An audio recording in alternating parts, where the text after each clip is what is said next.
Hare Rama, Rama Rama, Hare Hare. Hare Krishna, Krishna Krishna, Hare Hare. Hare Rama, Rama Rama, Hare Hare. Hare Krishna, Krishna Krishna, Hare Hare. Hare Rama, Rama Rama, Hare Hare. Hare Krishna,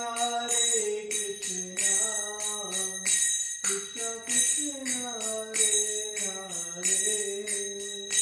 Hare Rama, Rama Rama, Hare Hare.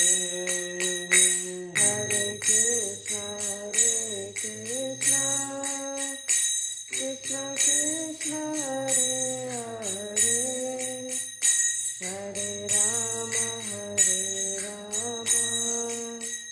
Rama Rama, Hare Hare. Hare Krishna, Krishna Krishna, Hare Hare. Hare Rama, Rama Rama, Hare Hare. Hare Krishna, Krishna Krishna, Hare Hare. Hare Rama,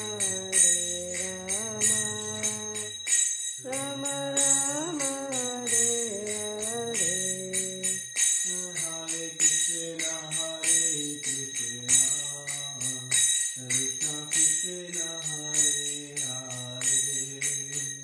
Hare Rama, Rama Rama, Hare Hare. Hare Krishna, Krishna Krishna, Hare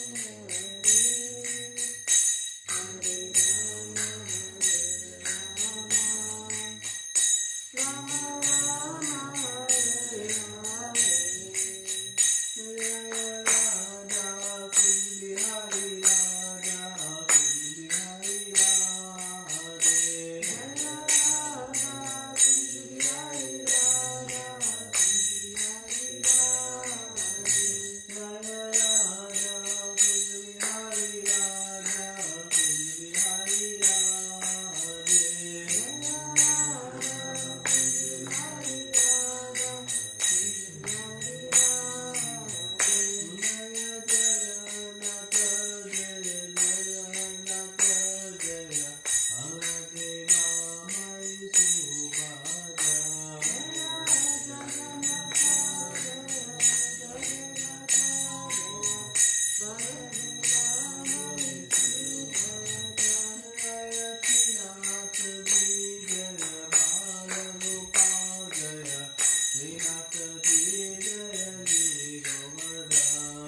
Om Namo Bhagavate Vasudevaya.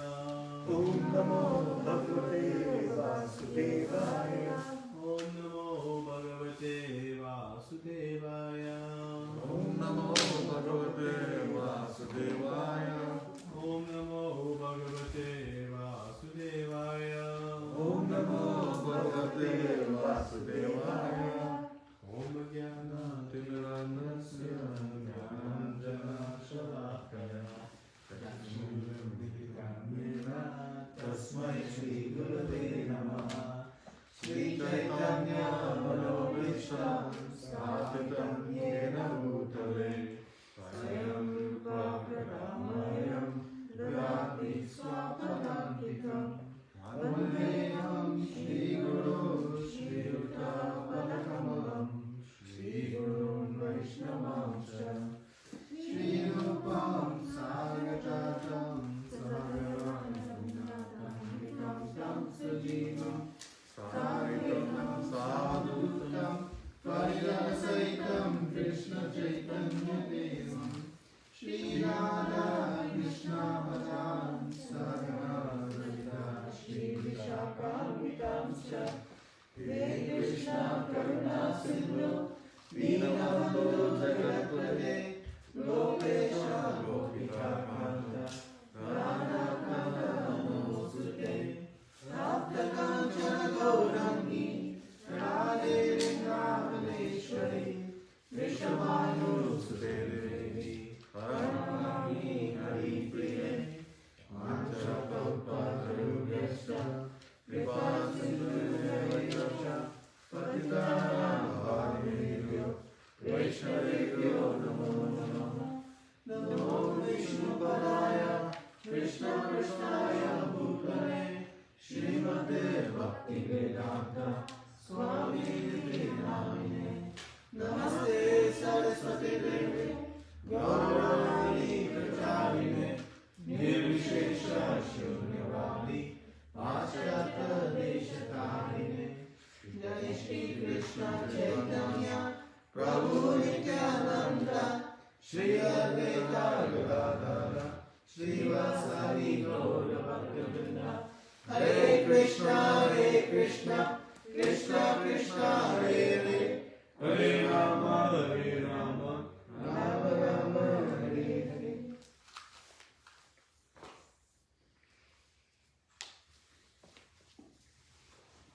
Hare Krishna. Hare Krishna. Welcome. So today we're continuing our discussion in which chapter? 13. 13. Alright, we're off to a good start. What's the title of the chapter? Nature, The enjoy, and the consciousness. And consciousness. So what is nature referring to? the world we live in. The world we live in. What is the status of the world we live in? God am. It's not full of bliss and happiness? Come on. What are you seeing that gives you such an indication? And you say it's quite chaotic, is it not? You see lots of chaos in the world around us. What's the next word in the title? Enjoy. Enjoyer. Who wants to be the enjoyer? Everybody? Anybody wants to be the disenjoyer? I don't know if that's a word or not. But does anybody want to be disenjoyer? So everybody wants to be the enjoyer, right? So that disposition of wanting to be the enjoyer is actually intrinsic in nature of the soul. Now what's the third word of this? Consciousness. Consciousness. Therein lies the problem. The nature we're in is full of misery and difficulty. but we want to be the enjoyer. So why are we in this situation where we're not getting what we want? Because our consciousness, our understanding is something is off. Something is misplaced. And last week he said, there's one fundamental flaw in our consciousness that has led to our difficult condition within this material world, within this material body. What is that fundamental flaw in our consciousness? We enjoy separate from Krishna. We want to enjoy separate from Krishna. We want to be the independent enjoyer. What does it mean to be the independent enjoyer?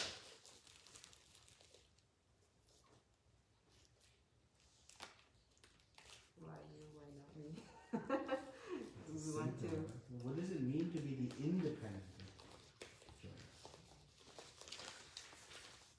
We want to enjoy love. Not include Krishna. Not try to include Krishna. Not try to include Krishna. Okay, let me ask it a different way. Is anybody enjoying 100% of the time? Nope. No? How about 50%? Barely. Maybe, if you're lucky. So why is that the case? If you're the independent enjoyer, it means you'd be in the control of your enjoyment, right? If you're truly independent, meaning not dependent on any other circumstance, then, by definition, you'd be in 100% bliss. So why are we not in 100% bliss? Because we are dependent on someone else to provide us enjoyment. How many things we want to happen one way, when they go this way, we become frustrated, upset. So we are dependent on so many other circumstances for our enjoyment. So we know factually that we are the dependent enjoyer. We cannot create our own existence. We can go to the most wonderful vacation spot in the world. But if it rains every day, are we going to have enjoyment? Do we have any control over that? Just a simple example.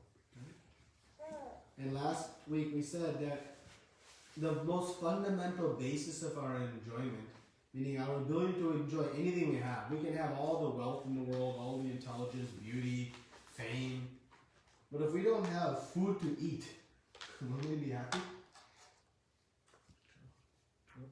And what is our dependence to grow food?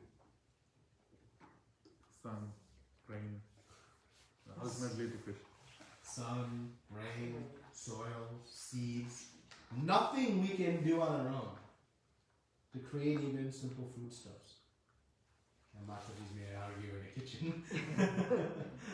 So I grant you, the manipulation of the things, yes, requires great effort and skill. Otherwise, chapatis will not come off. But the point is that we are dependent, right, on our most basic of basic sustenance. So, Krishna has said in the last verse that Paramatma is the overseer and permitter, right? So, he is the independent, transcendental enjoyer. And we are the dependent enjoyer. Meaning, we must understand that our relationship exists with the Supreme Personality of Godhead. And when we do, then enjoyment can be had. But as soon as we try to enjoy independently, there is frustration. Right? So, this consciousness is what has led to us in this nature. But is all nature that of dukkhalayam, of difficulty and suffering?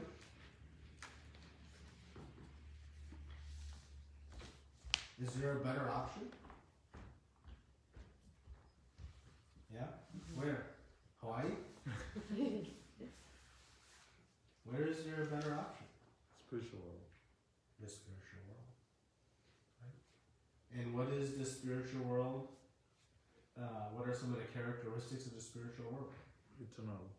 It's eternal. So whatever happiness you have, it never ends. What else? Blissful. Blissful. Huh? No birth, no death, no disease. How many of us want to know disease? Everybody's wearing masks except for me. We're all wishing no disease, no disease, no disease. No old age. No death. And it's Vaikuntha, free of misery. So the spiritual nature is one of full bliss and happiness. And who is enjoying in the spiritual world? Krishna and his devotees. Everyone. Everyone is enjoying in the spiritual world. Not that one is a winner and one is a loser. In the material world, my enjoyment comes at someone else's expense. Right? It's a trade-off. That's always the nature of the material. But in the spiritual world, everyone's enjoying.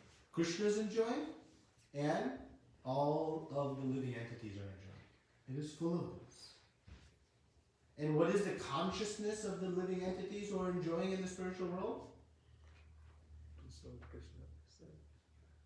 They understand that I am eternally part and parcel of Krishna, and that my nature, my intrinsic quality is to serve Krishna.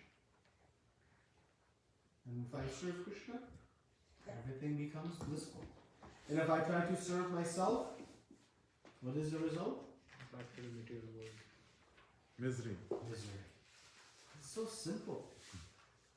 Why it took 13 chapters to get here? I'm thinking like, this is like a 101. Why are we talking about this? Right? The simple part is the knowledge. What's the difficult part? Implementation. The application.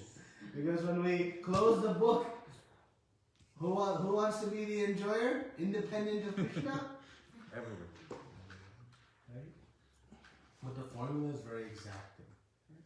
So Krishna has explained so far in this chapter that the jiva, the soul, has acquired this body, this kshetra, due to its misunderstanding of who is the real Purusha, the real enjoyer. And when it's there, then one comes to the material world. So now in the 24th verse, Krishna is going to explain what it takes to undo this mess. It's not going to be some vaccine from Pfizer or Moderna or something else. Trust me. That may solve some temporary mess. But when that mess is solved, what's coming next? Another virus. Another mess. Whether it's a virus, whether it's something else, whether it's this, that, or the other. Something else is 100% coming. Right? So let's see how to find a permanent relief. Someone wants to read the 24th verse?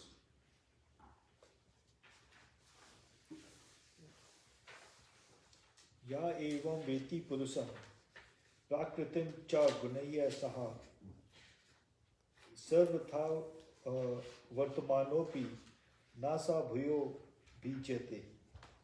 One who understands this philosophy concerning material nature, the living entity, and the interaction of the nodes of nature is sure to attain liberation.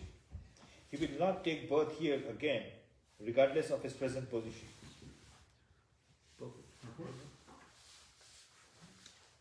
Clear understanding of material nature, the super soul, the individual soul, and their interrelation makes one eligible to become liberated and turn to the spiritual atmosphere without being forced to return to this material nature.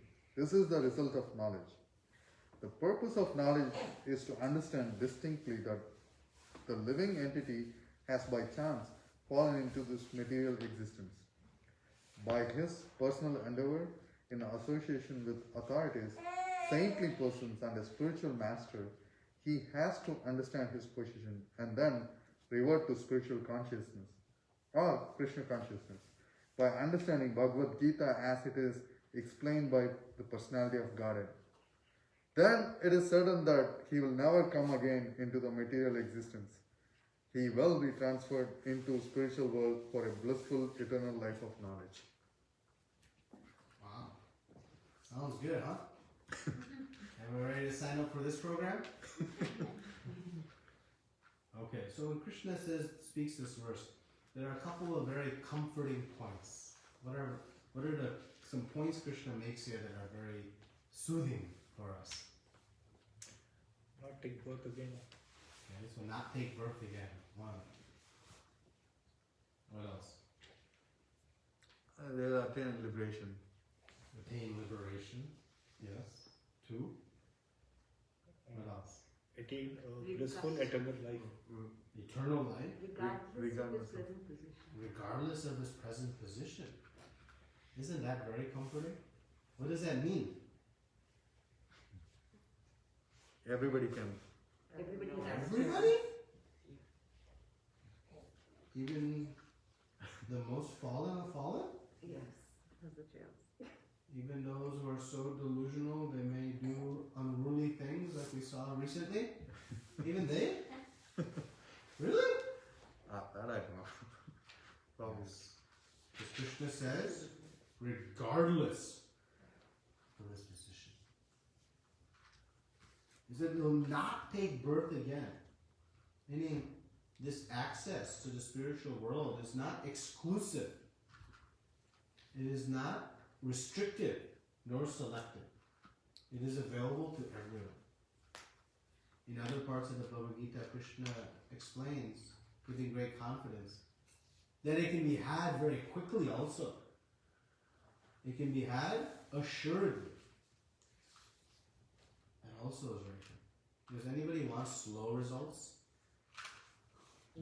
We want instant. Instant. Everything quick. Right? So, Krishna is giving us some great basis. So what do we have to do? What's the key to obtaining this, the boon of never to attain birth and death again, to achieve liberation? What do we need to do? Understand. Understand this philosophy. Now what does understand mean? Get the knowledge and imbibe it and practice it. In practice, yes. So to know, how many of us know I am not this body, I am spirit, soul? We know it, but we do. Okay, that's truly what I want. Now, how many of us really understand that? Meaning that we live it, right? So this knowledge actually is quite simple.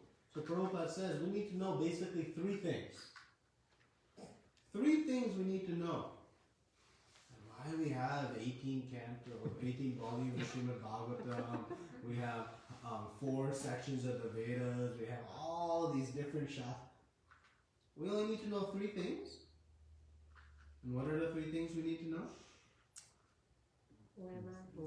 Supreme Soul. Okay, that's one is separate, but yes, in relation. But from the purport, close. Material. Nature, Super soul, super soul, individual soul, and the soul. And the relationship between the 3. Right? So, what is important about knowing the soul? We know it's eternal. We begin to draw a distinction from the body. But is knowing I am spirit, soul sufficient? What else do I need to know? is a super soul. I am super soul. And why is that important?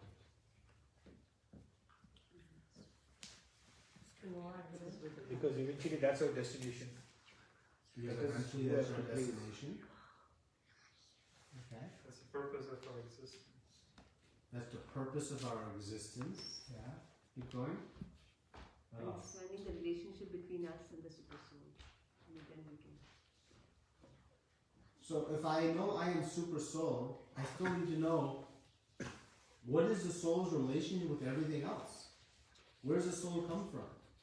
Right? Like when I know my name is so and so, I still want to know what is my right, who is my mother, who is my father, where is my birthplace. I want to know the relationship I have with my surrounding. Correct? So just knowing my name is not sufficient. Knowing I am spirit soul is half the equation. But the other half is to understand then who is the supreme? Who is the source? Okay. So, Super Soul, you can say Krishna, is our supreme source. He is our ultimate father. Okay. So we are part and parcel of Krishna. So we must know that. And when I know myself as spirit soul, and I know Krishna is the supreme personality of Godhead, then what is the next thing that becomes very, very clear? Or should become very, very clear? You need to surrender to him. We need to surrender to him. And why do we need to surrender to him? Because we're dependent on him. We're dependent on him for everything. Okay, because we are dependent on him, one. Because he's an independent enjoyer, and through him it's only when we will receive enjoyment. He is the independent enjoyer. So all of our enjoyment will come from Krishna. Just like if you enter, a rich man's house and he has many facilities to enjoy, your ability to enjoy those facilities is dependent on that person allowing you to enjoy. You cannot go in on your own whim and try to enjoy their facilities. So similarly, Krishna is the creator of everything. And when I know Krishna, I know myself, I understand my relationship with Krishna. And what is my relationship with Krishna? We are servitude. That is eternally a fact. So when I understand the relationship between there, then I understand what this material nature is. And why do I need to understand this material nature? What is the importance of understanding this nature? So I say, well, I just need to know soul and super soul. So you don't want to come back to him. We need to understand that why is this nature constructed this way? And is there a better nature somewhere else? Otherwise we'll think, well, let me just make the best position I can here. Just as a prisoner might try to make the best facilities within a prison house, not knowing what actually exists in the real world. Is the prison house considered a real world? No. Similarly, this material world is compared like a prison house. The spiritual world is the real life, where the soul and Krishna are enjoying in their original relationship. But when that relationship is broken, then one comes into the material world. Just like when one breaks their relationship with society, they're put into the prison house. When they don't know how to interact appropriately with society, they're put into the prison house. So that is the same with the living entity. Right? We lost our consciousness to know how to interact with the Supreme Lord. So we went to the prison. But is it hopeless? Are we in prison forever? No. Is there any hope of us getting out? Is it really complicated to get out? Not necessarily. Absolutely not. Everybody already knows. We'll think, why I came here today? This is all basic ABCs. What is the point? We all know this. This is all stuff we've heard. So actually it's not complicated at all. But is it easy? No. Right? So applying this is not. So Prabhupada says, how are we going to make this knowledge actually realized? What is he? He gives a couple of indications in the purport. What are we going to do? Association. Association with? Authorities, saintly persons, and a spiritual master. Yes. So by association with authorities, why is association with authorities so important? Because we'll be guided properly. You'll be guided. Yes, ma'am? Something matters. Yeah. So, Prabhupada says earlier in the verse, well, he didn't really speak specifically about it, but let's think about knowledge.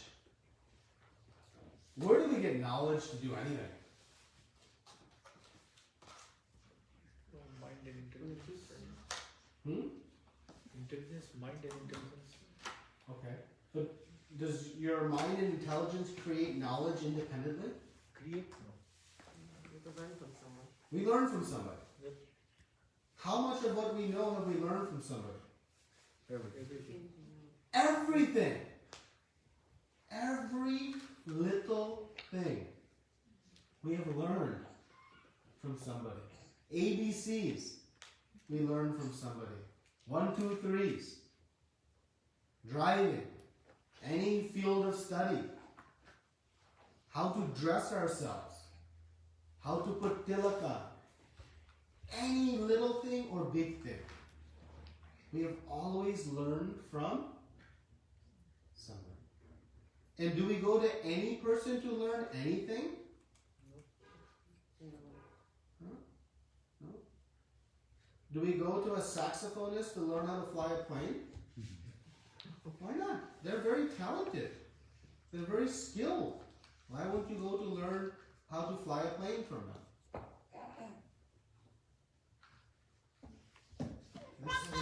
That seems judgmental. Why wouldn't we go? He doesn't know how. They don't know how. So what is the proper authority that we are looking for? One who has old, long beard, saffron cloth, shaved head? Is that the authority? No. What is the authority then we are looking for? Who has knowledge and who has applied it. If someone knows how to fly a plane and has flown a plane and can demonstrate they have flown a plane, then might we learn from them? And maybe one more thing, we want to know, have they taught others? Right? Can they transmit that knowledge? Then we'll be willing to learn. So the authorities we select for knowledge, we're very careful when it comes to what to eat. Who do we learn what to eat from? Mother! The supreme authority for child, right? Child will not learn from anybody else. Not take from anyone else. Right? So when it comes to the important things in life, we're very selective on our knowledge. Who will take knowledge from? Right? We're very selective. And why are we selective in who will take knowledge from? We need to get the right knowledge. Because what is the consequence if we are not selective? If you learn to fly from a saxophonist, what will happen? You can die. Let's just be honest. It's a serious consideration, right? So if we're going to learn how to become free from the material world, we must go to an authorized knowledge. So we should be very mindful whom we listen and hear from. Because there's no shortage of knowledge out there. But what is actual authorized knowledge is what we are searching for. So Prabhupada says, association with authorities, saintly persons in the spiritual mastery. And how does that happen? He prefaces that statement with the important, what is our role? Desire to get knowledge. Desire. He says personal endeavor. We have to endeavor. Is Paramatma going to force our hand? Even though we are trying to enjoy separately from Krishna, is Krishna going to force us? Who is it up to? So how to make this process very easy? How do we make it very easy? Surrender. In association. But how make surrender easy? Association. But what do we need to maintain and stay in good association? Faith. And what does faith lead to? If I said underneath this box is $1 million, what will you want to do? Faith and devotion. You'll want it, right? How badly you'll want it? A little bit? Depending on the need. Maybe. $1 million is in this box. How badly you'll want it? Grab it. Will you hesitate? No. Why? Because we know the value. We know the value of it. So when we know the value, we have faith in the value, it leads to strong desire. It leads to strong desire. So actually, if we have strong, it happens very easily. It is based on the intensity of our desire. Because who is hearing our desire? Krishna. Super soul. Every desire is hearing. So if the super soul desires very sincerely, Krishna, let me not be swayed by the material energy.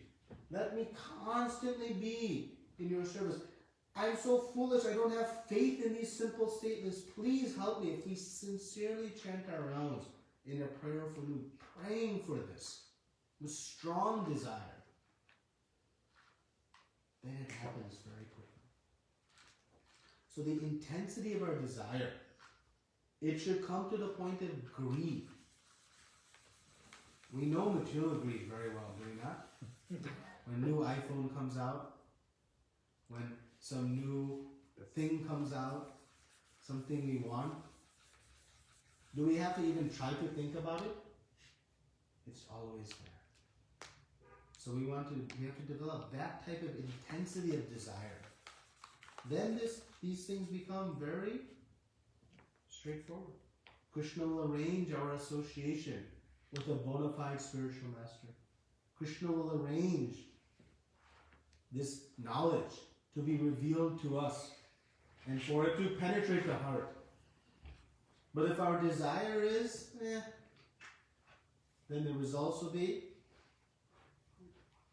So when we become frustrated by the pace of progress, what should we do? Increase the intensity of desire. Increase the intensity of desire. That's it. Increase the intensity of desire. And if we do, then this philosophy will become very clear and our actions will begin to reflect this knowledge. That is the key. So sometimes we lament, I don't have enough time to do all the things in devotional service. Anybody has that feeling? Sometimes I wish I had more time. I wish I had more time. Right? We have that desire, right? So here is a small take-home practical test for us. The next time we have 5 minutes of time, what do we do with that 5 minutes? That will test our true intensity of desire. What do I do with that 5 minutes? Yes, I may not have time to read, 10 pages of Bhagavad Gita every day. I may not have time to do X, Y, and Z or render this service or that service. But the next time we have 5 gap minutes, what do we do? Do we just surf the internet? Do we think who I should call? Or do I open Bhagavad Gita and read one verse? Or do I, open my phone, go onto a database and read something? Or do I just sit back and chant or sing one favorite devotional bhajan? What do I do in that 5 minutes? When Krishna sees what we do in those gap moments, then Krishna will understand what is our real desire. So yes, we may lament we don't have enough time, but Krishna is not looking at that. He's looking at what do we do with the time that we have. So don't lament. Yes, we may have so many responsibilities that keep us busy. It's okay. But when we have those moments, whenever they are, think how to use them. And how do we use them very intelligently? And if we just try to make a little bit progress in that regard, see how Krishna reciprocates. Because Krishna isn't looking for much. He's just looking for some glimmer of hope and he'll give everything. But he wants to see how we're going to do it. So no longer we should lament the lack of time. What should we lament? Wastage of time. Lack of desire. Don't lament lack of time, lack of this, lack of that. Simply lament, Krishna, why I'm not desiring strong. You can even pray to Krishna that way. Please intensify the desire in my heart. And it will happen. Because with strong, greedful desire to serve Krishna, it will happen very nicely. And Krishna will make all arrangements for us. Have faith in that. Have faith in that. So this is the process. And if we do, Prabhupada says, then it is certain that he will never come again into material existence. But that doesn't end. He says he will be transferred into the spiritual world for a blissful, eternal life of knowledge. So easy. And so if we leave with one thing today, it's let us intensify our desire. Strong desire. And everything else will follow. Don't let inertia enter into the equation. That's today's verse. Thank you very much. Srila Prabhupada. Any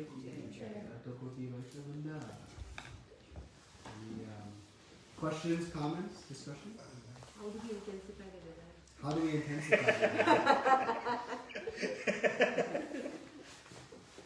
Well, we pray for it. One, we associate with those who have more stronger desire than us, at least. You know? When you take a cold spoon and you bring it close to the to the candle, what happens to the spoon? Starts heating up. Starts heating up. Why is it heating up? Because it's close to that. And when I pull that spoon away, what happens?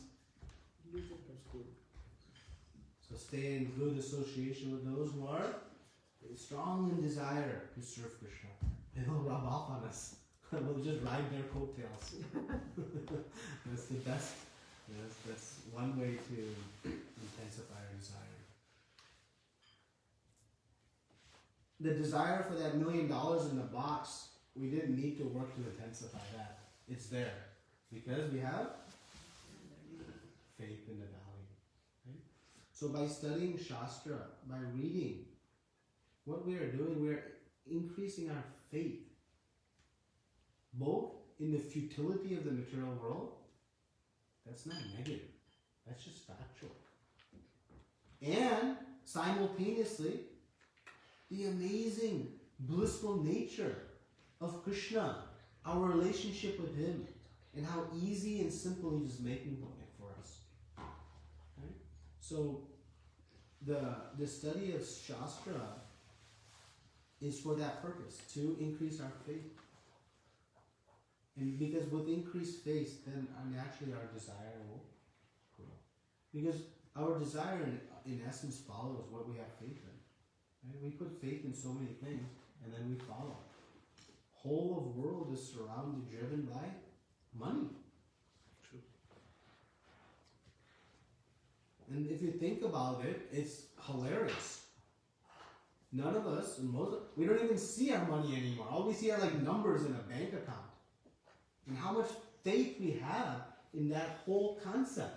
At least back in the day, you had gold coins in a bag of this is my wealth. It's all like how much faith we have in that system. It's startling when you step back and think about it. It's quite startling. So we sometimes wonder, will I have faith? Can I have that strong? Yeah, we have strong faith in so many other things. So of course, faith in our eternal position with Krishna also will come. But we have to work for it. We have to endeavor for it. So it should be in our consciousness. You know, when we are chanting our japa, it should be intentional chanting. Meaning there should be good intent of my chanting. They say that attention will follow intention. If I have a good intention of going to school, my attention in school will be very strong. If I have a good objective If I'm just going with no intention, then my attention also will not be there.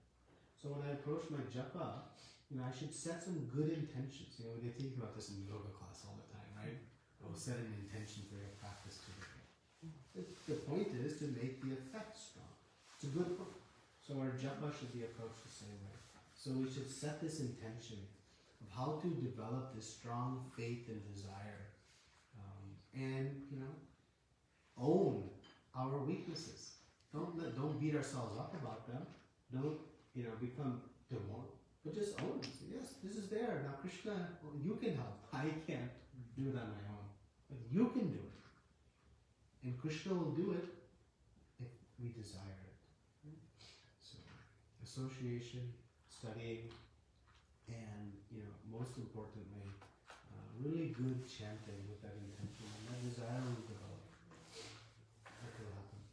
And all of you already have very strong desire, otherwise you would be practicing coming in these difficult situations. So just keep fueling it. And again, look at those 5-minute gaps. It's always a nice telltale sign of how sincere, and just pray. Thank you. Excellent. Any other questions or comments? Prabhu, sounds like faith, knowledge, desire, these are all like the root cause for the higher things like surrender, Krishna prema, the big process begins. So how do we connect this knowledge, faith and desire? So remember, faith is the first step to Krishna prema. Right? It starts with Shraddha, faith, and that leads to sadhu sangha, some association. And from association, bhajana kriya. We actually practice. Right? And so from practice, we become free of anarthas and then fixed in taste. But those first 3 steps are critical. And so faith, there's something here. There's some belief that this is good association. Right? But that faith is enhanced by some knowledge, by some experience. Right? So my faith that I am part and parcel of Krishna. Okay, I hear that. But as I acquire more knowledge about who am I, the nature of the spirit soul, nature of Krishna, nature of the material world, sometimes we think these very technical or esoteric topics. But what is that working to do? It is working to build our faith. So that knowledge helps build faith. And faith helps us approach knowledge. So they're a little bit counter-independent as well. So they fuel each other. Right? Because now I have faith that this is working. It leads me to search out for more. Right? So they kind of help each other. But they propel one ultimately in the activities of sadhu sangha bhajana kriya, the practice of devotional service. Right? So if I have faith, I give the simple example. If I say, okay, chant your 16 rounds with full attention, without moving, and that box full of $1 million will be yours. Anybody will have any difficulty? But now we say, sit, chant your rounds nicely, with full attention, and you can achieve Goloka Vrindavan. Now we know conceptually, what is the value of Goloka Vrindavan compared to $1 million? You cannot even compare. But why I don't approach my chanting with the same intensity I would of this box? It's faith. So I have some faith. So what do? I have to get more knowledge, get more association helps fuel our faith, right? By those who have stronger faith than I, okay, they can rub off on me, and like that. So it's interdependent. But again, faith is the first step, because without it, we don't even start. That's the jumping off point. Just like the child that goes to the edge of the pool. They need some faith that they can swim. But as they swim, their faith actually increases that they can swim. So, Faith and desire goes on. yeah, faith builds desire, The more faith I have in something, the more desire. Right? I have faith in Goloka Vrindavan as being the eternal shelter for me, and there is no other shelter. Then how strong my desire will be? Very strong. Right? I have faith COVID is bad for me. I have faith in that. So my desire to avoid it is what? Very strong. I have faith. I wish I had faith. Material desires are bad for me. So then my desire to avoid material desires would be very strong. Right? But because I don't have faith that they're bad for me, then I let them percolate. See how they're intertwined? Yes. Does this also relate with like that example that you give, like as we hear about Hawaii, like if we got our brochure of Hawaii, like as we get more knowledge about something, that also increases our desire to continuously try to endeavor to get there or Yes. go there. That's why Krishna describes the spiritual world. Right? In the 8th chapter, he describes the spiritual world. Why? To increase our hankering to go there. He describes the glories of devotional service. Why? To increase our hankering for it. Right? So yeah, because the more we hear about something great, we're doing well. So we have to be careful what we hear about. Because we hear about, just today I was driving and I heard one commercial and it talked about online gambling. And it just got me thinking how, like, as Kali Yuga progresses, all the regulator principles we can break more and more easily. Like at least gambling, you used to have to go to some faraway place to be able to do. Now you can buy marijuana everywhere. How many billboards you see for this nonsense, right? You see all these activities are becoming like easier and easier as the Kali Yuga progresses. It's very, very difficult. So the nature of this world. But if we don't have strong faith that this is bad for us, we fall victim. And Prabhupada said we should have a healthy amount of fear of Maya. We should have a healthy amount of fear. He said, don't underestimate the enemy. She is of course not our enemy. She is a servant of Krishna. But the illusory impact on us is the enemy.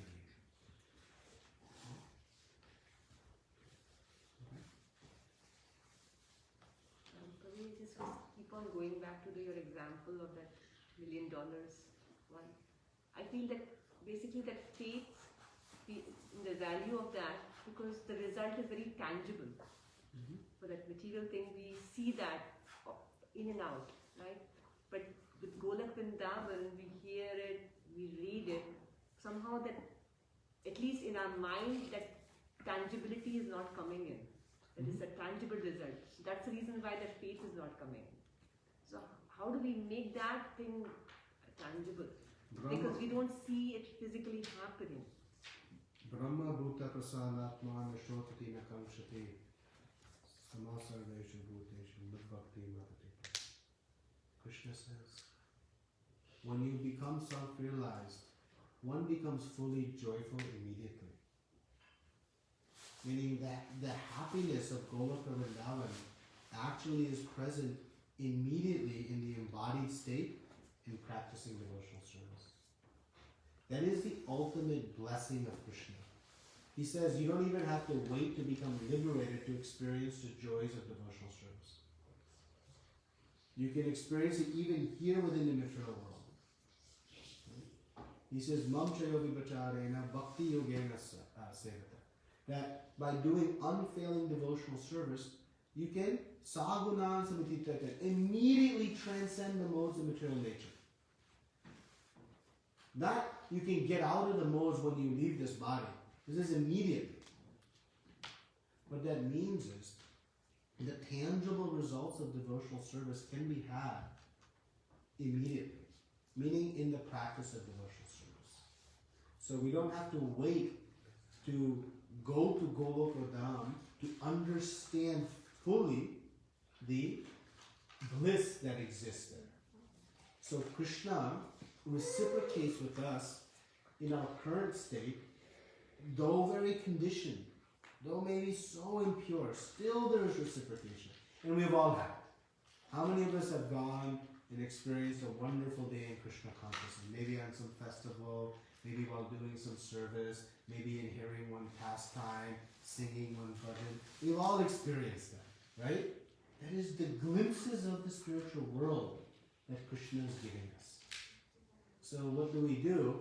We keep meditating on those and trying to make them more and more real. And so the pure devotee is experiencing the bliss of Goloka Vrindavan here in the material world.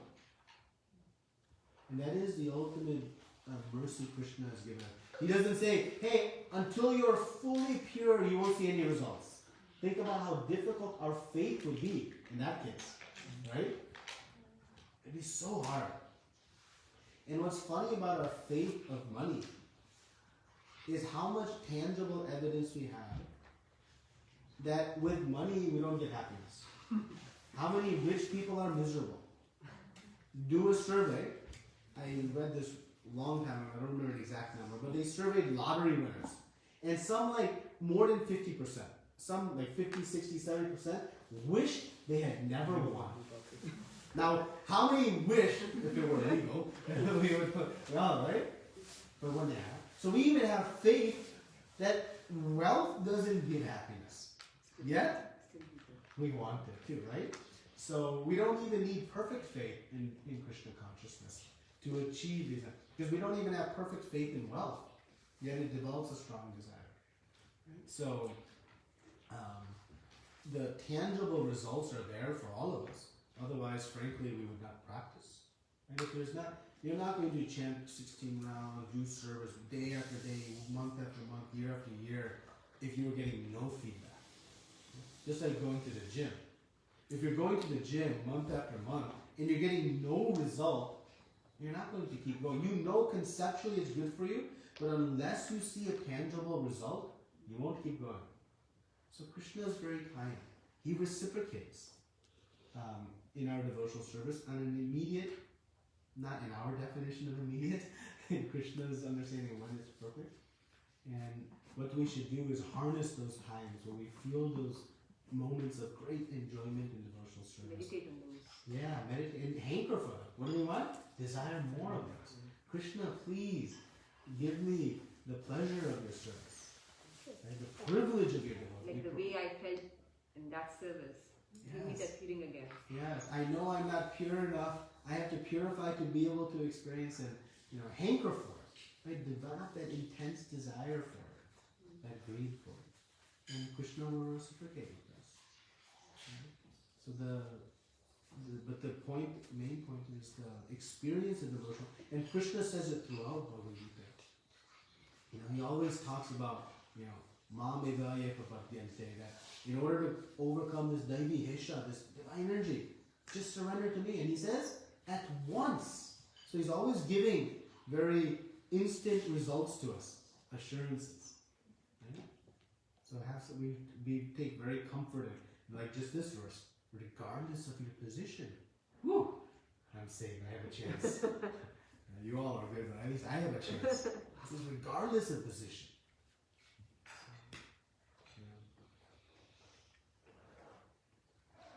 Always look at the glass half full, not half empty.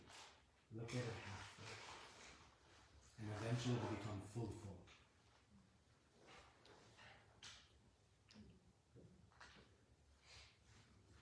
Anything else? So we have some good intentional chanting, strong desire. So Prabhupada ki jai.